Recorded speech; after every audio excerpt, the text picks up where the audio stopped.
Well, you're going to have to wait till you get home. So today we're going to talk about sections 10.2 and 10.3. We've already done 10.1. We did that before break. Stop distracting me. But that was before break, so let's do another example of this, eh? Oh, I'm sorry. Just a fancy word for like. Yeah, so let's say we want to find the local extrema.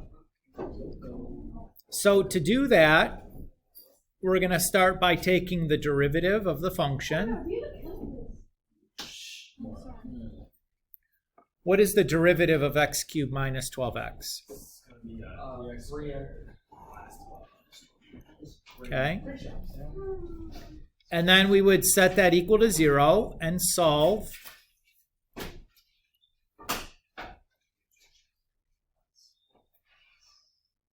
So we get, So we get plus or minus 2 as our solution, right? Everybody's cool? I'll go and I'll build myself a sign diagram. And I'll pick some test values from each interval. Everybody okay with the test values that I chose? Is this a new unit, right? Or no, is this continuing 9? Well, we did 10.1 already before break. So I'm just doing a review problem from 10.1 to kind of catch us up to where we're at because we need to be able to do this skill in 10.3. So I'm just doing an example problem.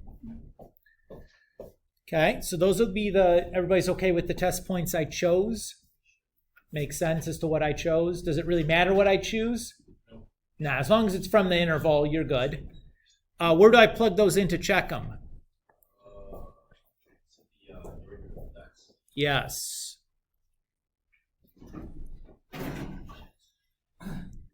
So when I plug these in, I get positive, negative, positive. You'll just take my word for that, I hope. So what it's saying is the function is increasing till we get to negative 2, and then it goes decreasing until we get to positive 2, and then we start increasing again. Everybody's cool with the reasoning little picture I sketched here? So negative 2 is a local maximum, and positive 2 is a local minimum. Everybody feel good there? But we haven't actually answered the question yet, because the question asks to give the coordinates. How do I find the coordinate now? So I know x equals negative 1 is a local maximum. How do I find the corresponding y coordinate to go with that?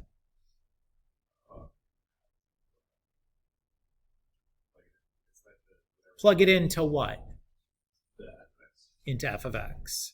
Very good. So when I do that, I get negative 8 plus 24. I'm sorry, negative 8, yeah, plus 24, so that's 16.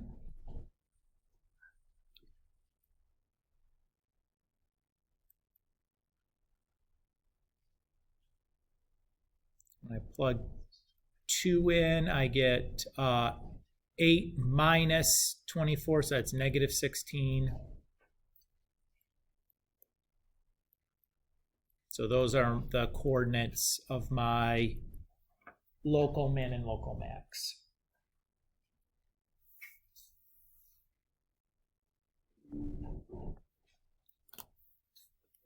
Everybody okay there? Okay with that?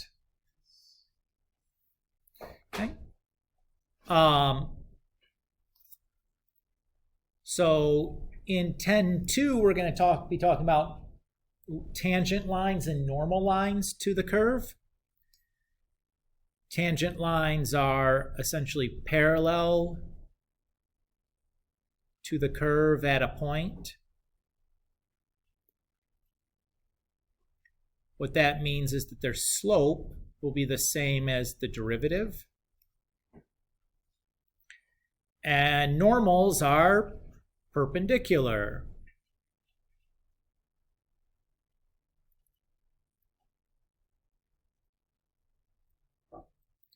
So their slopes are going to be negative reciprocals of the derivative at that point.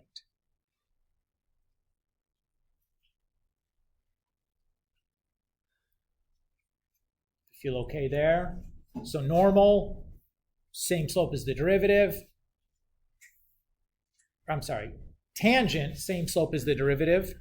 Normal, perpendicular. Where's the one place where this can break down? With vertical and horizontal lines, right? Vertical lines don't have, the slope is not going to be the same as the derivative. Why not? Because a vertical line has no slope. So nothing's going to output. You're just going to get like an error on your calculator and be like, oh no, what's the matter? Right?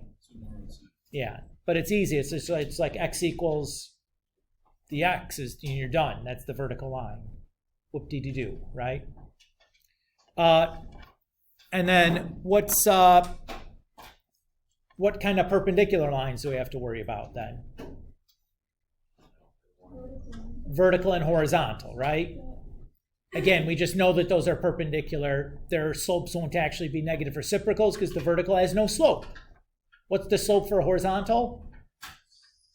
0. Okay.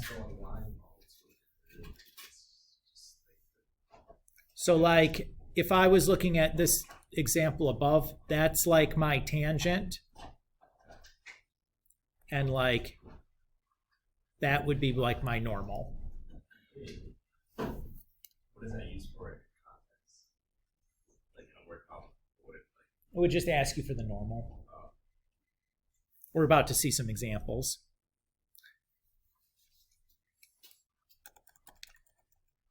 All right, given the function g of x equals yada, yada, yada, part A says find the gradient of g of x at x equals 3. When we hear the word gradient, what do we think? What does gradient mean? Slope. When you hear we're looking for a slope, what are we going to find? The derivative. So I will start by finding the derivative of g. What's the derivative of negative x squared plus 8x minus 14? Great.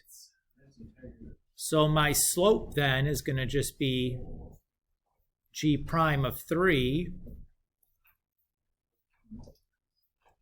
So it's 2. That's just the derivative of g.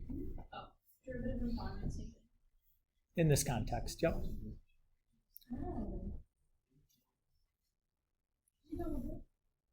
Okay. It's then part B says, write the equation of the tangent to g of x at x equals 3.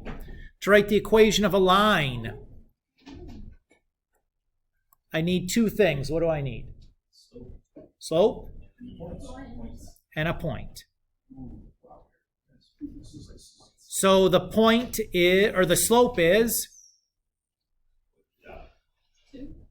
2, and the point is 2 comma something. How do I find that something?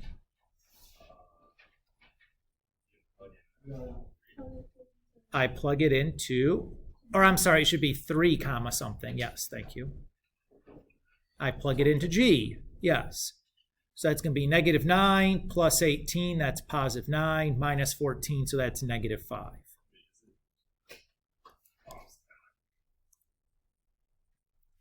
So then I can just write my point slope equation of a line, and depending on the directions, I could rearrange that to put it in standard form or slope intercept form or whatever it asked me for, right?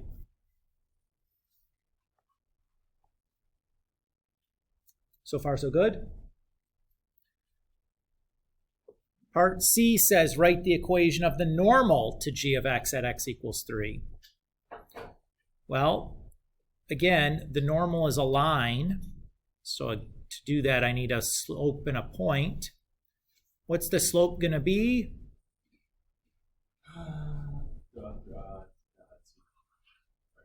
It's not 2. Oh, it's the It's the negative reciprocal. And the point, though, is still the same point. And then we just put it into the point slope equation for a line. And again, you could rearrange based on the directions to get into the form that the directions ask you for, right? So far, so good. Hopefully this feels pretty easy, right? The hardest part is just not getting lost in which equation you're using, whether you're using G or G prime, knowing when to use which. But for the most part, these should feel pretty easy. Let's do another example. So here it says Lena is designing an archway of a building. The archway should be approximately triangular, but with a rounded top part defined by a parabola. She has sketched the design as shown. The line segments A, B, and CD are straight lines, while the curve above B and D will be a parabola. The overall height of the archway is unknown. We know the archway is symmetric about the line x equals 4. And we're asked to write down the gradient of the line segment for AB. Write down the gradient of the curve at its maximum point of the archway. And then given the parabolic curve is modeled by the function, yada, yada, yada, find the values for A, B, and C, assuming that the gradient must be equal to the gradients of A, B, and CD when they intersect. All right, so let's start part A. Again, it says gradient. What does gradient mean? Slope. So to find the slope of the line AB, I just do like y2 minus y1 over x2 minus x1. Everybody feel okay there? It's cool, like that's some easy stuff. Write down the gradient of the curve at the maximum point of the archway. What's that going to be? No, what's the slope?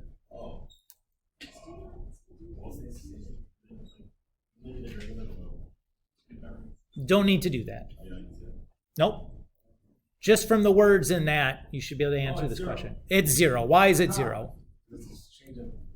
Because it's a maximum or a minimum. At any extrema, any local extrema, the slope of the function is 0.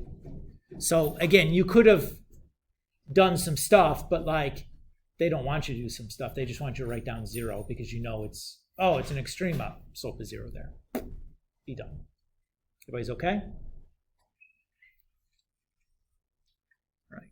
Part C says, given that the parabolic curve is modeled by the function f of x equals ax squared plus bx plus c, find the values of a, b, and c, assuming that the gradient of f of x must be equal to the gradients of a, b, and cd where they intersect. When you see gradient, that means slope. When we're using slopes, we should be using the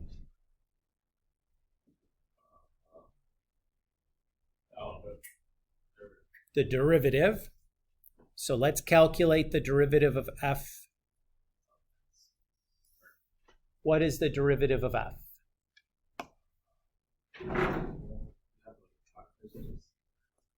You're just going to be taking the derivative of this.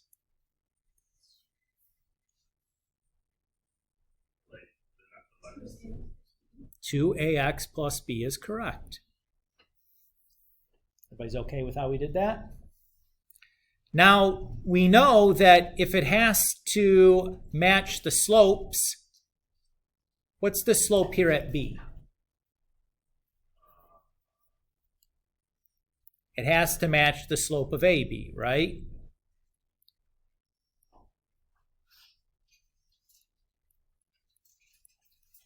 So I know f prime of 2 has to equal 3.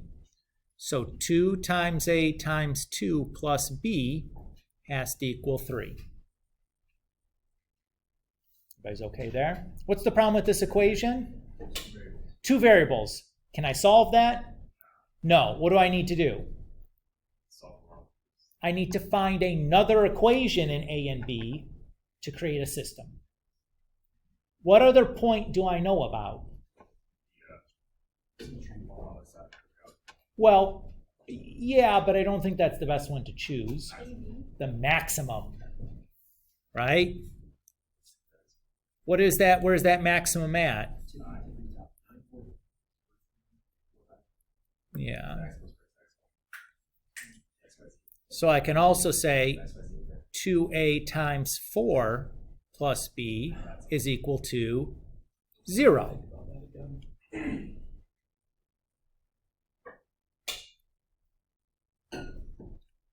So that's going to create the system 4a plus b equals 3, and then 8a plus, it's plus b equals 0. If I solve that system by elimination, I'm going to get 4a is equal to negative 3/4. Is equal to negative 3, and then I divide by a, and I get negative 3/4. Everybody's okay there? I just subtracted the two equations, right? So the b's cancel out. To solve for b, I'm going to go ahead and plug that value for a back in. So here I get that b is equal to 6. Everybody's okay there? What still don't I have, though? Still need c, right? So I know to get c, I have to use f of x rather than f prime. And we know what a is.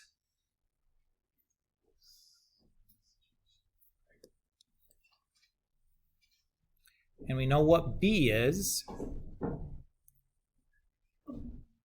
So what are we going to do to find c then?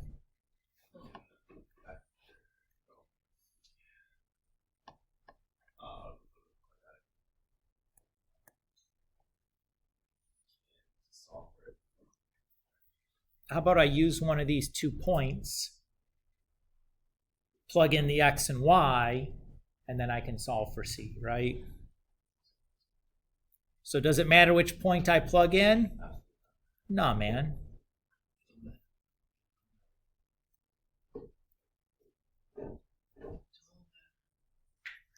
So when I do that, I get negative 3 for c.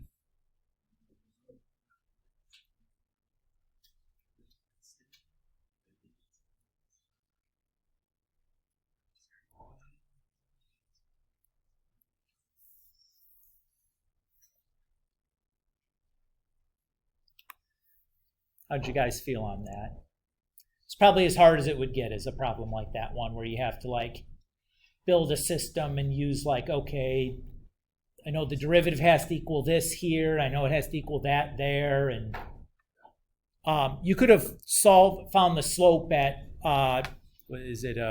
CD and use that one too. But since we hadn't found that slope yet, I didn't bother with it.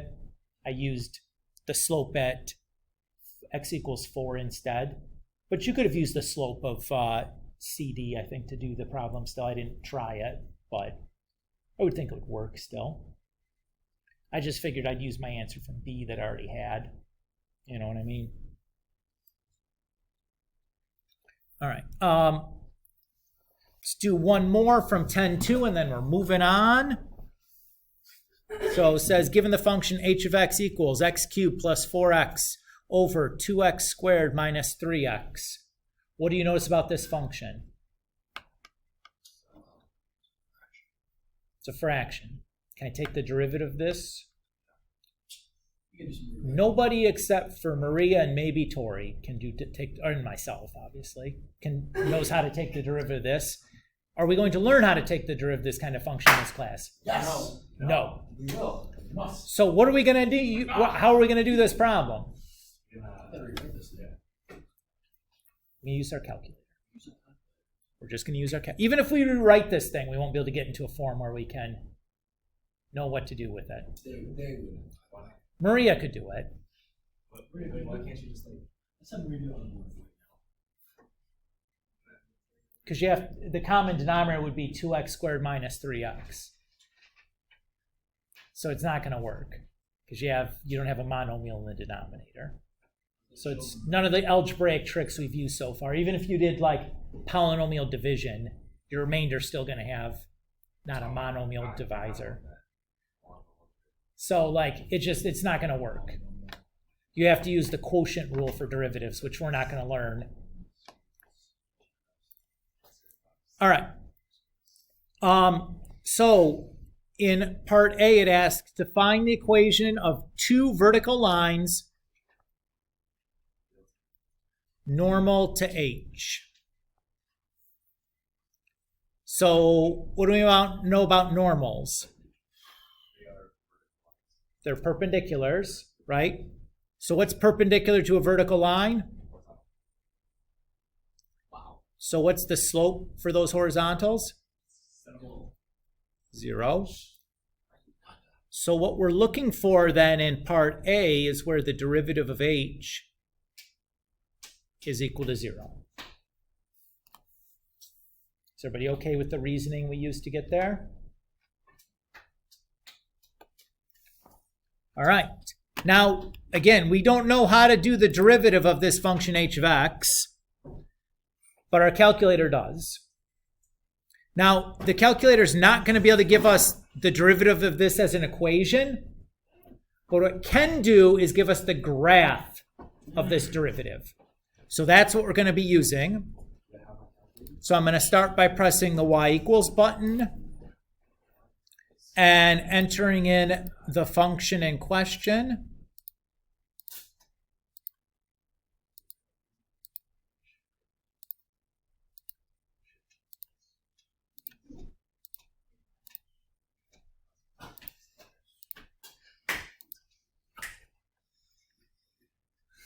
And because we're going to be graphing this, the derivative, I don't want to get confused and also look at the graph of the function. So I'm going to turn this off just by pressing the enter button on the equal sign so it's not highlighted anymore, so it doesn't graph that function.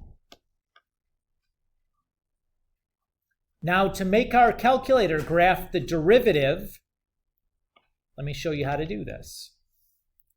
So we're going to press the math button. We're going to scroll down till we find, at least on my calculator, command 8 called nderive. I'll select that. I'm going to enter an x, so it's d dx. I want to be taking the derivative of that equation I typed into y1. Now I could type it again, but I don't want to do that because I've already typed it into y1. What I really want to do is just put the y1 variable there. That'll be easier. So I'll press vars over to yvars, pick function, pick y1, and then I'm going to write x equals x. And then I'll hit graph. Oops. I'm going to stop this, and I'm going to do zoom standard. I changed my window because I teach a million classes and I'm screwing around with my calculator window all the time. So I just did zoom standard to put it back on a normal 10 to 10 window. So what the calculator is doing right now is graphing our derivative. So that's our function h prime. We're looking at where h prime is equal to 0. So I see, looks like two places where it's crossing the x-axis. One of them over here, around 3 or 4. And one over here, maybe a little bit less than, or a little bit more than -1. How are we going to find those? Second trace and pick the 0 command. So I'm going to go and move until I have my y positive. I'll press enter. Keep moving till my y becomes negative. Press enter, guess. So one answer is -1, 0.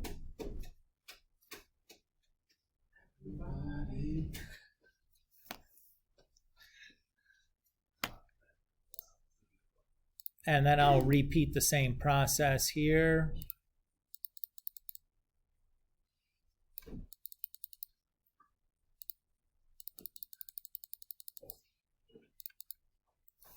And I get x equals. Now, notice that when my calculator output this, it about put 4.00000002. What is this what is this number actually supposed to be? 4, right? Why is the calculator not giving me exactly 4? It's doing an approximation right now, right? It's, yeah. Like the calculator's not smart enough to do this using calculus. It's doing it approximately. So, yeah, I know. Shame on you, calculator. Do better. All right. Everybody okay with part A? And those are equations for vertical lines, right? Just x equals. Feel good? Part B says, given that the line y equals negative 2x plus k is tangent to h, find all possible values of k. What is the piece from that line that I need to proceed or to start?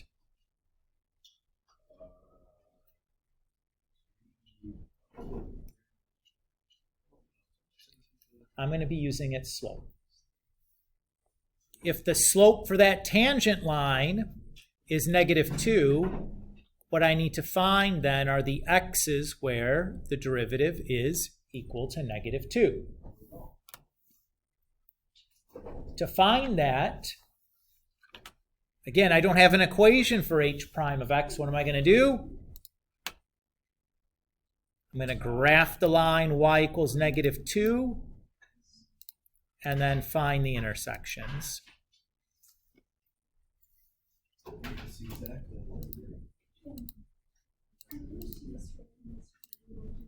So I have negative positive 3.82.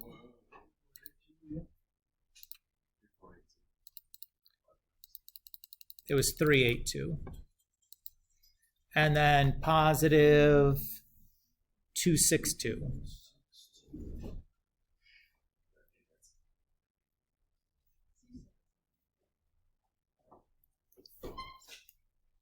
Everybody's okay there? So I know the x that's going to go there, but to solve for k, what else am I going to need? I'm going to need that y. So to find the y, I'm going to need to do h of each of those x's.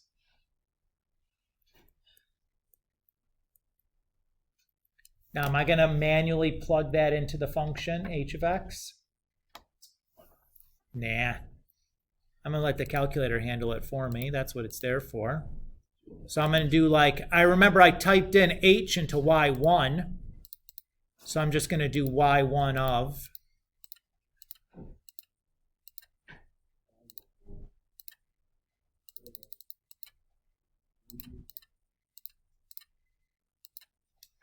So negative 0.85 and positive 4.85.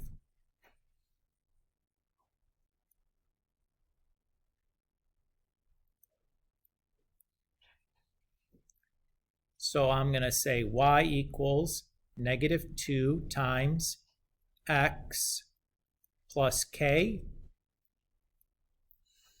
And the same thing here. And just solve for k. Oops.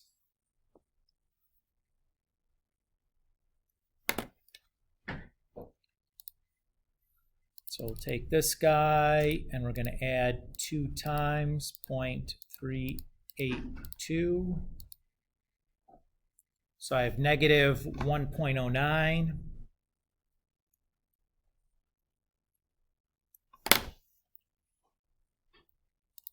And then this fella plus 2 times 2.62, and I get 1009 for the other one.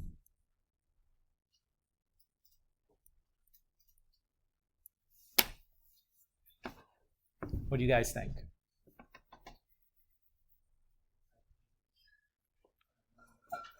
So what I did is I used the derivative to find the x values where the derivative has slope -2.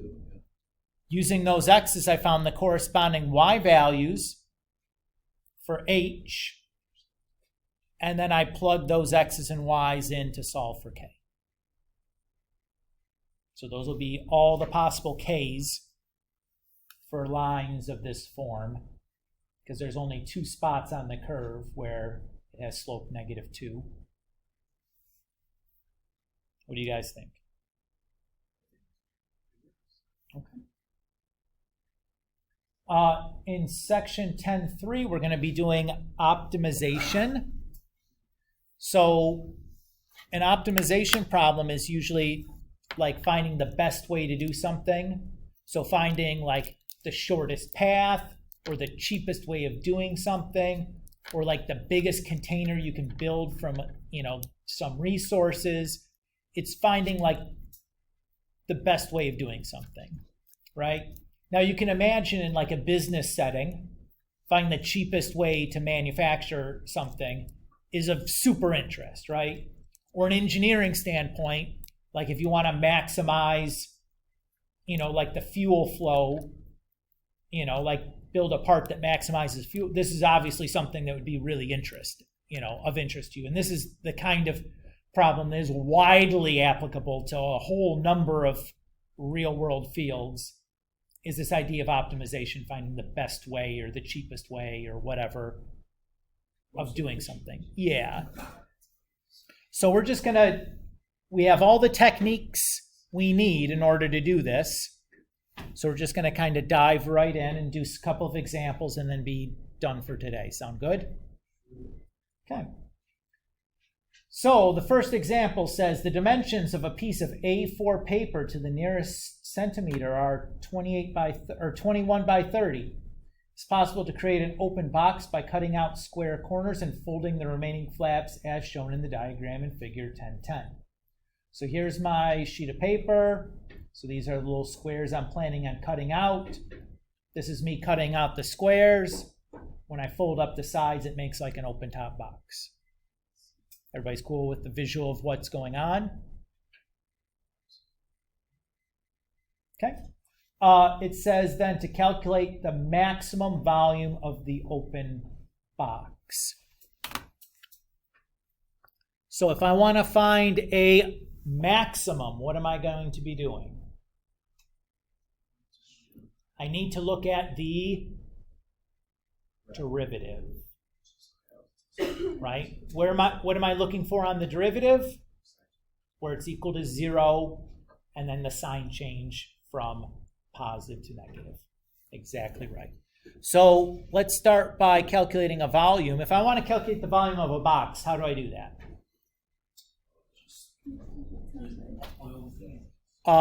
So length times width times height, right? Now, the problem is that we need this in terms of x because that's the decision I'm making. So I need to rewrite this as like L, W, and H as functions in terms of x, right? So let's just kind of label this. Let's say this is like, this section here is my length. That'd be like my width. And this would be like my height.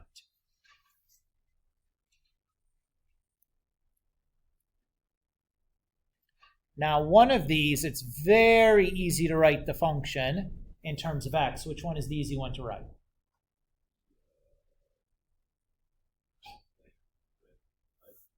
Which one? No, man. The height. What's the equation for the height? X. Just x. Right? Like, this is still x, right? That's the height. We're done there. How am I going to write the equation for, say, the width? Yeah, so remember, this measurement is 21. So if I take an x from either side of it, it's 21 minus 2x. The length was 30, so what's the function for L of x?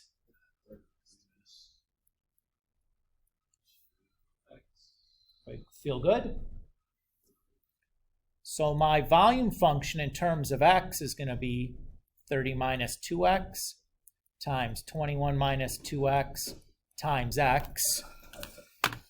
Can I take the derivative of that as it's currently written?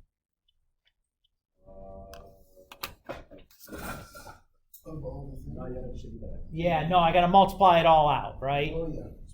So I got to FOIL it out and then distribute the x through. I'm going to do that just quickly in my head here because, you know, it just feels like kind of obnoxious. Boom. 630. Everybody feel okay there? Okay. All right. So now I'm ready to take the derivative now that I've multiplied this out. What's the derivative of this going to be? Oh my goodness, guys. I copied this down wrong. I was cheating. This is 4. That's 102. My apologies.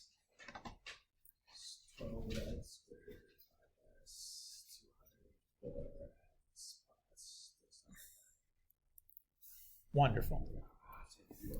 Then we're going to set this equal to 0. How am I going to solve that?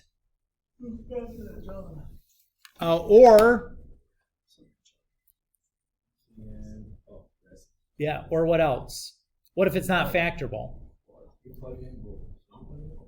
Quadratic formula. Yeah, let's do that. I can't look at that and tell if it's going to be factorable or not. Oops, that's not what I want to press. Do that. So let's just kind of plug that through. 204 plus square root 204 minus 4 times 12 times 630 divided by 2 times 12. So I have 12.94. And then if I do this as minus 4.06.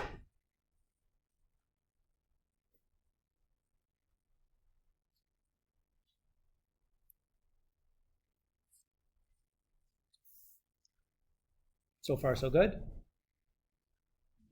Okay.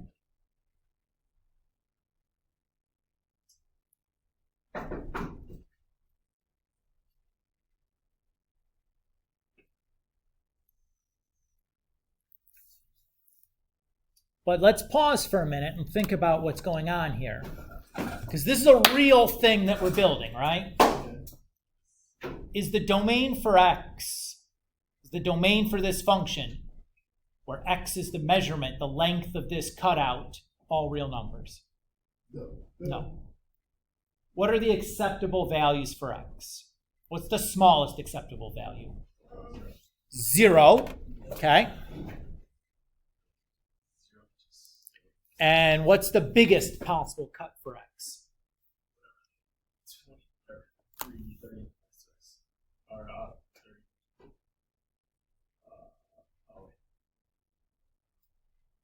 30. Nope, smaller. 30 minus 30. Oh my God, 3 minus 2 times 4 minus 10.5. Because if I make my cut 10.5, the width then is going to be 21 minus 2 times 10.5, which is 0. Can we have will we have anything to make a box with? So it's just going to be whatever makes the shorter side 0, basically. So what do we find immediately? 12.94 is garbage, right? That's a nonsense answer. We can't actually make a 12.94 cut because we'd have negative length or negative width that would be, that's a bunch of nonsense, right? Does everybody feel okay there? Okay, so I'm just needing to pick a test value then between 0 and 406, and then there. Whatever I pick, I'm going to get this. So that is a local max. Now to find the actual maximum volume,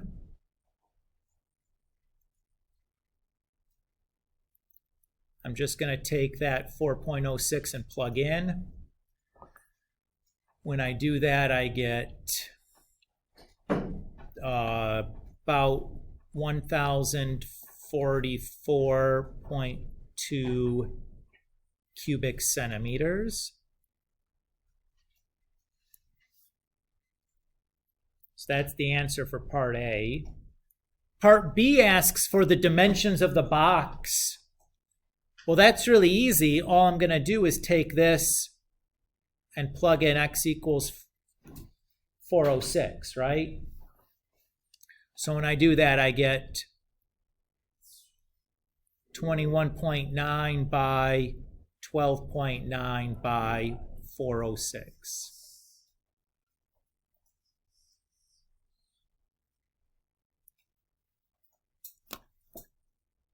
So what's really the hardest part here? The setup. Yeah, once you've got the setup, this is just like finding a maximum or minimum. The tricky part is getting the setup. Okay, so there's kind of two different classes of these sorts of problems. One are these geometric based, where we can draw a picture and kind of inform things from there. The other are the ones where they're not geometric based. There's no hope for drawing a picture to figure out our formula. So let's do one of those, and then we'll be done. Sound good? Okay. Here this says, to manufacture video game consoles requires the following costs per day in US dollars. In a factory capable of producing up to 1,000 units per day, $1,580 are fixed costs, $120 per console for production costs, and equipment and maintenance costs vary directly with the square of the number of consoles produced. So we have three costs, right? We have the fixed cost, the production costs, and these maintenance costs. Everybody's cool with that? Okay. It says, given that equipment maintenance costs are $11 to produce 10 consoles, find the expression for the equipment maintenance costs in terms of the number of consoles produced, X. So I need to write a function for M of X. That's going to be my maintenance costs. To do that, I'm going to be using this last sentence.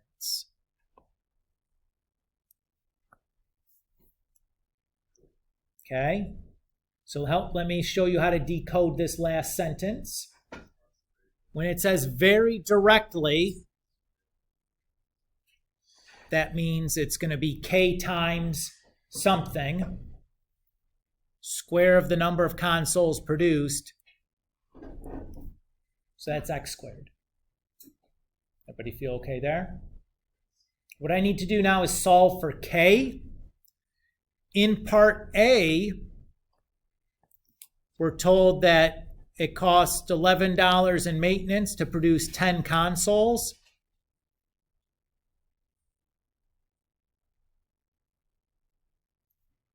So I can plug those in and solve for k.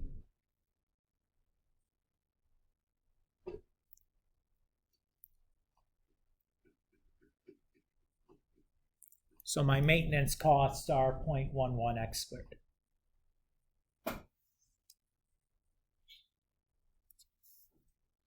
Part B, it says, find an expression for C of x, the total cost of manufacturing X consoles per day. So C of x is going to be our fixed costs.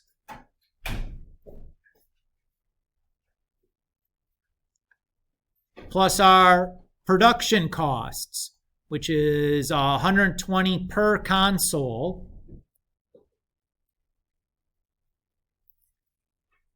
and then plus our maintenance costs. Everybody cool with how I did that?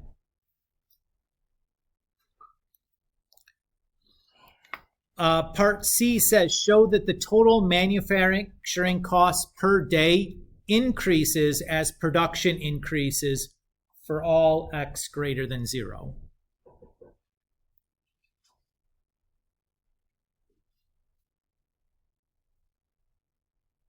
So, if I'm talking about total manufacturing costs increasing, I need to look at the derivative.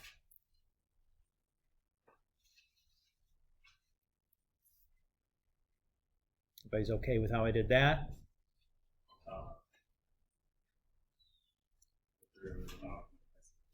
If I set then that equal to 0, I get x is equal to 0.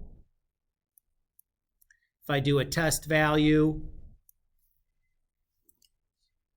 I see that m prime of x is greater than 0 for all x greater than 0. And that's what we needed to show, right? Because when the derivative is positive, the function is increasing, which is just what we showed. Feel good? Part D says the average cost per game console is given by the function c bar of x. Find an expression for c bar of x. How do I calculate the average of something? You add up the total and divide by like the number of things, right?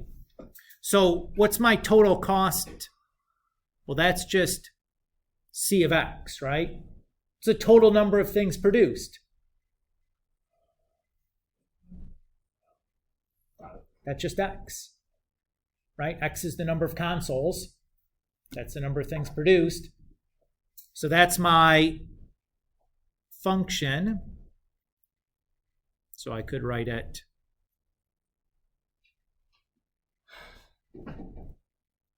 that way. And then part E says, find the minimum average manufacturing cost and the number of video game consoles which should be manufactured to minimize the average manufacturing cost. So if I want to think the minimum average manufacturing cost, I need to be looking at the derivative of c bar. So to do that, can I take the derivative of c bar as it's currently written? No, man, what do I have to do? So I gotta rewrite this as 3 separate fractions and reduce this down. So I'll write this one with a negative exponent. That reduces, oops.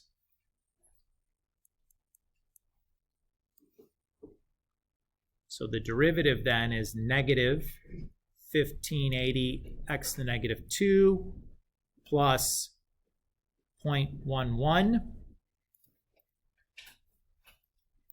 If I then set that equal to 0 and solve, I get that I would multiply both sides through by x squared.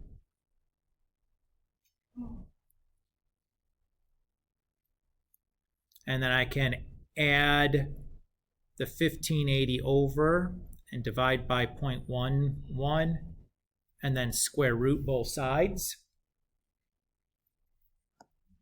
So that's going to give me plus or minus. Now right away I can discard the minus because x is representing the number of consoles produced. Can I produce negative consoles? No, that doesn't make a lick of sense. So if I go ahead and I type that into my calculator here, let's see what I get.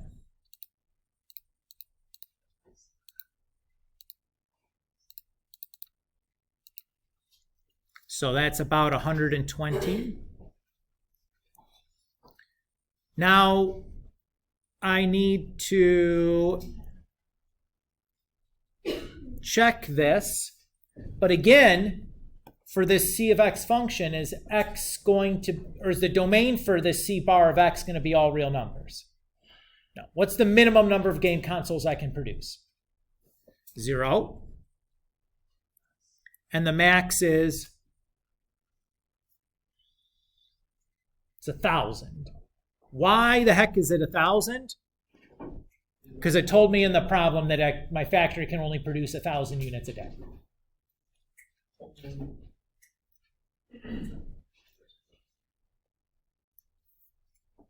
So again, I'm going to do my test value.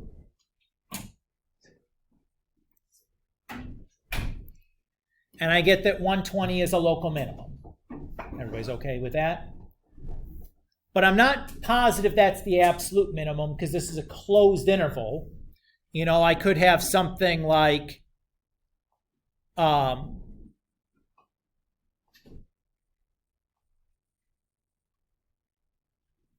you know, that does something like that, where this is actually my minimum is at one of the endpoints. So I need to check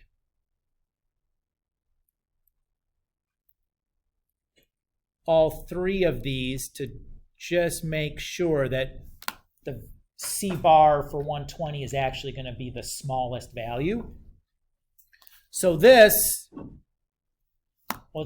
there's an x in the denominator, so that's going to give me like undefined. That's like infinity. That's the worst one, right? We have infinite cost because we're not making anything. Yeah.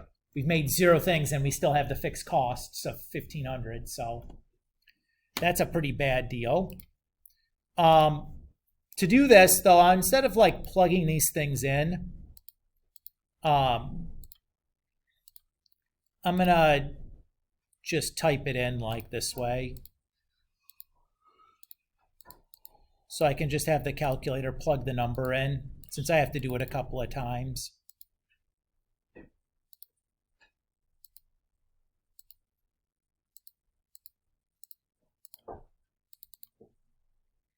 So again, just to show you, if I plug 0 again, I get to divide by 0. You know, like, that's fine, I know.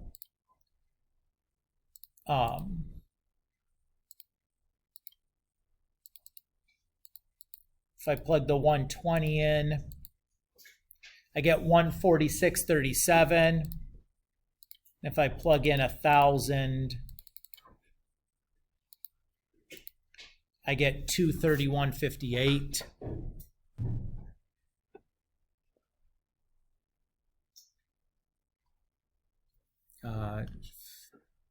Well, I forgot what that number, 231.58.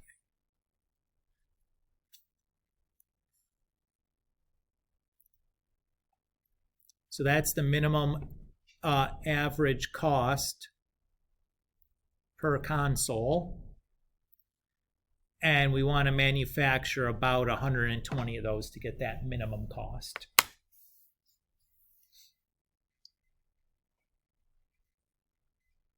think we need to look at our production or maintenance costs here, because usually that's not how you'd like your business to work. Or if I make more than 120 of them, they start getting more expensive to make rather than cheaper to make. But it's the way it worked in this problem. What do you guys think? Yeah, it's like, it's a nice application, right? So this finishes up chapter 10. You should work on the problems on 10.2 and 10.3 here. I think these are new enough types of problems and difficult enough types of problems that you should actually do some of them rather than just copy the answers from the back of the book. I don't know who keeps doing that. Who does that? You can usually tell when it comes test time. But so here, hold on guys, that finished chapter 10. So we should talk about the future plan. So we meet again next class on Monday, correct? Yes. No, Monday. Monday. So my plan, what I would like to do is I'd like to do the Chapter 10 quiz on Monday, take a review day on Wednesday, and then come back and take the 9-10 test on the following Tuesday. Because we don't have parent-teacher conferences, so we have days off on Thursday and Friday next week. What do you guys think? Okay. Well, you won't miss anything. Yeah. I'll record it or whatever you can watch. But it's not like you're going to miss new stuff.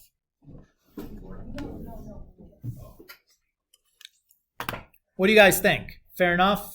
Yes. Okay.